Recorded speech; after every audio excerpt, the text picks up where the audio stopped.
नमस्कार, अब दुनिया के फटाफट बुलेटिन में आप सभी का स्वागत है और नजर डालेंगे आज की खास खबरों पर।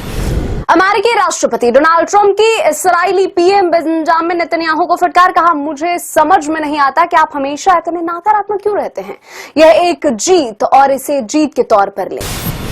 अमेरिकी राष्ट्रपति डोनाल्ड ट्रंप ने एक बार फिर टैरिफ बम फोड़ा है। उन्होंने social media site truth social पर अपने पोस्ट में कहा, 1 नवंबर 2025 से अन्य देशों से अमेरिका आने वाले सभी मीडियम और बड़े ट्रकों पर 25% टैरिफ लगाया जाएगा। टैरिफ पर ब्राजील के राष्ट्रपति लूला दा सिल्वा और अमेरिकी राष्ट्रपति डोनाल्ड ट्रंप के बीच 30 मिनट की फोन पर वार्ता हुई। इस दौरान सिल्वा ने अमेरिकी टैरिफ और प्रतिबंध हटाने की मांग की। बातचीत सौहार्दपूर्ण रही और दोनों नेताओं ने जल्द आमने सामने मिलने पर सहमति जताई है। ब्राजील पर ट्रंप ने पहले 10% फिर 40% तक का टैरिफ बढ़ा दिया था। सीजेआई गवई ने जूते फेंकने वाले वकील राकेश किशोर पर नहीं किया केस। पुलिस ने वकील को छोड़ा। भगवान विष्णु पर सीजेआई गवई की टिप्पणी से नाराज होकर वकील ने उन पर फेंका था जूता। देश के सर्वोच्च न्यायालय में पहली बार हुई ऐसी घटना। प्रधानमंत्री नरेंद्र मोदी ने सीजेआई बीआर गवई से फोन पर बातचीत की। सुप्रीम कोर्ट परिसर में हुए हमले पर जताई नाराजगी। बोले, हर भारतीय गुस्से में, हमारे समाज में ऐसे कृत्य के लिए जगह नहीं। पीएम मोदी ने जस्टिस गवई द्वारा प्रदर्शित धैर्य की सराहना की। राजद नेता और बिहार के पूर्व मुख्यमंत्री लालू प्रसाद यादव ने चुनाव की तारीखों के हवाले से तंज कसते हुए कहा, 6 और 11 एनडीए 9, 2, 11।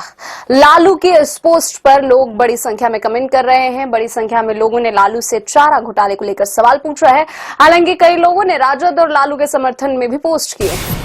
चुनाव आयोग ने बिहार विधानसभा चुनाव के लिए तारीखों का ऐलान किया। वोटिंग 2 चरणों में 6 और 11 नवंबर को होगी। पहले चरण में 121 और दूसरे चरण में 122 सीटों पर मतदान होगा। नतीजे 14 नवंबर को आएंगे। मध्य प्रदेश में कफ सिरप मामले में 17 बच्चों की मौत के बाद ड्रग कंट्रोलर दिनेश कुमार मौर्य को हटाया गया। डिप्टी ड्रग कंट्रोलर छिंदवाड़ा और जबलपुर के औषधि निरीक्षक को भी निलंबित किया गया। कफ सिरप पर रोक लगाने में देरी, सैंपलिंग नहीं करने और जांच में देरी के चलते अधिकारियों पर हुई कार्रवाई। आने वाले महीनों में ईवी कारों के दाम घटने वाले हैं। केंद्रीय सड़क परिवहन और राजमार्ग मंत्री नितिन गडकरी ने कहा, भारत में इलेक्ट्रिक वाहनों की कीमतें अगले 4 से 6 महीनों में पेट्रोल से चलने वाले वाहनों के बराबर होने की उम्मीद है। मुख्यमंत्री योगी आदित्यनाथ ने कहा कि शांति और सौहार्द का मार्ग प्रशस्त करना है तो सबको सनातन धर्म की ही शरण में आना होगा। सनातन धर्म ही लोकमंगल, लोक कल्याण के साथ सभी की सुरक्षा और कल्याण का मार्ग प्रशस्त करेगा। सनातन धर्म को बचाना है तो संस्कृत को माध्यम बनाना पड़ेगा। ये थी आज की फटाफट बुलेटिन। ऐसी ताजा अपडेट्स के लिए लगातार बने रहे हमारे साथ, यानी विजिट करें अब दुनिया पर।